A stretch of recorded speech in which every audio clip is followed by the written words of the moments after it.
This is Realme C53 and today I'm going to show how you can check the data usage on this device. First step is to launch settings. Onwards, go for the network and internet category.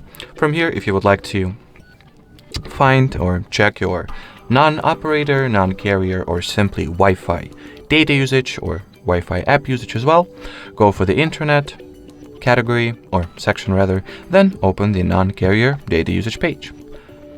On the other hand, if you are interested in assessing your mobile data usage, get back to the network and internet page, then go for mobile network, select the SIM card you would like to check your data usage for, and over here at the top you'll see the general amount, and if you will have any data usage at all, unlike me, you can already open the app data usage page.